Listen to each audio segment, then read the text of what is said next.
here at Toy Joy. Toy Joy's been in business for 25 years. The original owners definitely had a really strong eye for strange and unusual items. It really felt like it had a home in Austin with the whole Keep Austin Weird vibe, and we definitely try to maintain that. Austin is such a great place to do business. It's very accepting, and everyone loves Toy Joy, so Toy Joy opens so many doors. I started working here in 2006, and the first thing I did when I came to UT was start walking up and down Guadalupe in either direction to see just how far it went and to see what was on the street, and Toy Joy was one of the first things I found, and I fell in love. This was the cool store that everyone wanted to have a job at, and I never thought I would ever even get hired. I just thought the store was too cool. But there isn't really anything quite like Toy Joy. I've gone all over the world looking to see if there's anything that comes close. Japanese was my minor at UT. Toy Joy's always had a really good supply of strange Asian products, but that's really been like my buying specialty. We tend to go to Japan a couple times a year and pick up weird stuff.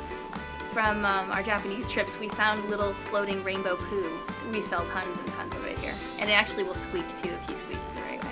Toy Joy is always going to have whoopee cushions and rubber cockroaches. We're always going to have Hello Kitty. We're always going to have Jack in the Boxes and Etch-a-Sketches. So even though I work really hard to find new things, it does feel like at least 50% of my job is done already for me. Toy Joy is really more of a museum than it is a toy store, and that's kind of the mission whenever we're working on the buying, when we're finding new items, we're really trying to fulfill the same criteria that an art museum would have in a way. The most useful thing I learned in college, it wasn't my degree. As much as I loved reading and doing my English degree, I think the most useful skill was interacting with people in my own age group, and I learned a lot about how much you can do even if there isn't a clear guideline, and also learning a lot about pulling back your vision so that it's manageable. Well, especially in Austin, and especially to young entrepreneurs, I would say never think you know what you're doing. At our age, when we made the decision to purchase Toy Joy and to take on this store, it definitely wasn't a normal decision or an accepted decision, and it was very difficult to do. We each have our own jobs and our own specialties. I take on most of the buying and a lot of the marketing and a lot of the business work, but Trevor's been growing in that as well. We've been together over 10 years now.